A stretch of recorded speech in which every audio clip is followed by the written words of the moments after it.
What up, YouTube?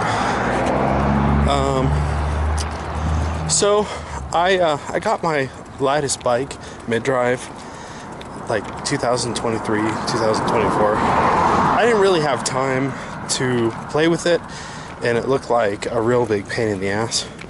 And everyone on the e-bike forum in the sphere was just basically hating on it, and I'm kind of like, I don't know, when I get time I'm going to try to redeem it, because it seems like it has a really good stator and drive unit overall. It's just that the electronics and the way that they suggest that you set it up kind of sucked. I ended up going with the dual chain drive system because I can tune my ratios to fine tune my cadence, and I really like that. I also like a lack of really terrible sounds coming from my drivetrain because of the idler, and also the inability to pedal it with the motor off when you have it in single chainring mode. I just decided to go old school. As you see, I've got grease everywhere. This right here runs a little fast and likes to fling the grease off. But otherwise, yeah, I have a VESC here, and that's because I didn't like the original controller. The original controller was only giving me 900 watts, and they had promised 1,200 watts, so I was kind of mad about that. And I broke a pin off it when playing with the power plug, which is not really well designed in the first place. And I said, screw it, my warranty period's over, let's convert it to another controller. So that's how I have this VESC here. It's just going sensorless, and in sensorless mode, one of the advantages for a drive like this is that a sensorless controller will typically like reduce the initial torque, which is something we really want on this drive, because I want to dump massive amounts of power into it and have the clutch and gears hopefully survive. So I took to the same kind of tuning tactic as I did on the Mac motor a long time ago, where I really reduced the initial torque, and then the torque is in kind of like mid to high heavy, mostly in the mid. Ends up kind of like the power curve is kind of like a gas engine, but that's all to kind of like maximize how much power you can get out of these and not destroy the gears from like a really big shock when you first hit the throttle. And yes, I have a throttle, and I also have a Cycle Analyst standalone here, because this thing has been with me since the 2010s, and it just keeps working, and it works on everything, and fine, I can go without a fancy screen. So anyway, enough yammering. Oh yeah, I'm on 52 volts as well with a 20 amp hour pack from good old EM3EV. So yeah, without further ado, I'd like to slip this in my waterproof case so that the wind doesn't kill the audio. And I'm going to take this on my test track, which is like mostly flat, and then there's a hill at the end that's pretty gnarly. I've got this motor at 44 phase amps and 30 battery amps, which translates to about 1450 watts maximum versus the 900. It's a different drive now. It's a different drive now, and the crazy thing is it doesn't really get that hot. So at the end of this video, I'm going to show you the heat of what happens after I just completely abuse this thing with virtually no pedaling. I'm especially not going to pedal up this giant hill. So I'm designing a test to torture this motor to find its thermal limits. So yeah, let us go. In the case. Okay.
Yeah, so yeah,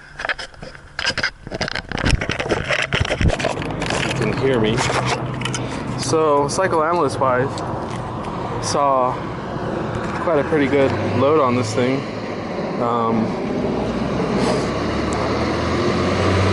Looks like we peaked out at 28 amps, which is about what I expected. So that's around 1400 watts. Pretty good for an extra 500 watts over stock. So yeah, and my top speed was around 32. It takes a little bit to get that last bit, but I don't have like the best gearing. So anyway, let's go up this hill and just abuse the tar out of this thing. And you'll notice that it's cutting off. It's because I'm like a couple safety amps short of it not cutting off. This is completely my fault.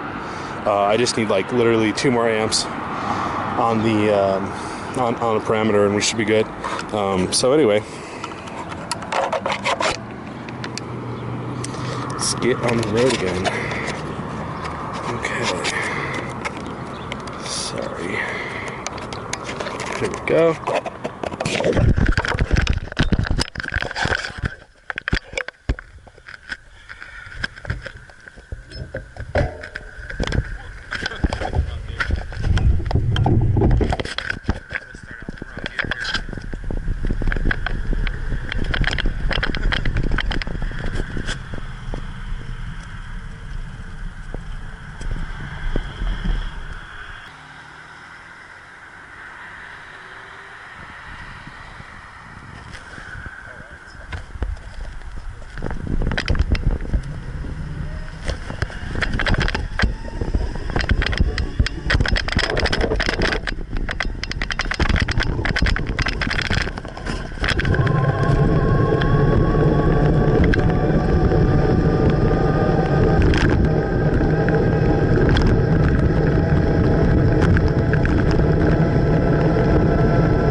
Torture time.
So that was pretty good. I was doing 25 miles per hour, no pedaling, going up this really steep hill. So yeah, and that was in my top gear, the one that does 32. This thing's got some power. So let's check out the thermals, eh? That's really, it's really the telling tale. Alright. And this is the stator side. So I like measuring this. Look at that. I mean, it's 65 or it's 95 degrees outside. Okay? And I am flogging this thing, not even pedaling on the hardest part. Like, this is way more hardcore. I mean, this thing could take over this 1400 watts or so for sure. I mean, look at just the concrete. It's so hot. I'm sweating. And let's let it bake for a sec, see if it gets worse. Nope. It's actually going down fairly quickly. This thing's a freaking beast.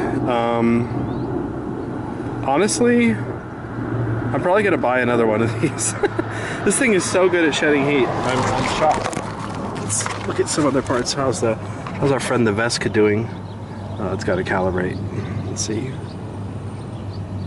The Vesca's doing fine. I think the little spin ten is a beast. Oh, look at that. Nice. That's definitely doing something, you could tell. It's got different heat zones on it. But yeah, this thing's, I let it cook and it's just cleaning off that heat. This is an awesome mid-drive. It's too bad that they haven't figured out how to make a controller that's as good as this one. I swear, the more I use Vesks, the more I like them.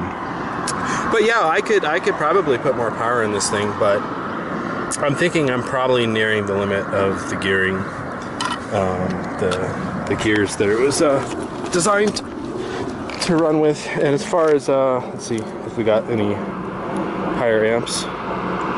Oh, we actually drew 29.48 at one point. So yeah, that's like about 1500 watts ish. Yeah, I really hope that this company, first off, survives, and second off, continues to refine this drive, because in my opinion, this is one of the best mid drives you can get, because you can kind of, you notice that you've got like spacers and whatnot here. So essentially we can adjust it for all kinds of different types of bike scenarios, and we can use like a standard bottom bracket with the square taper or ISIS, and then we can change our offsets on here.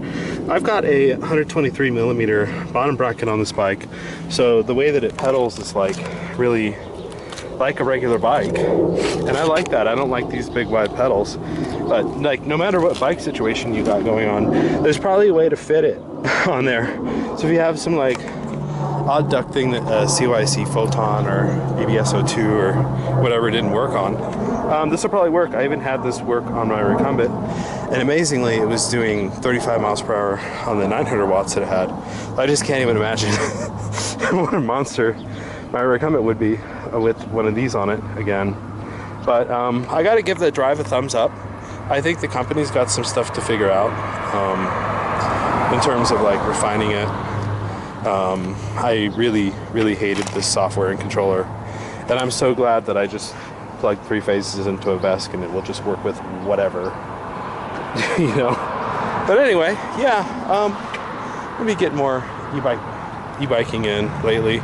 I've been just so busy at the company that I really haven't had time for hobbies or anything until now, but hopefully you'll see more from me. Alright, well thanks for watching, and until next time.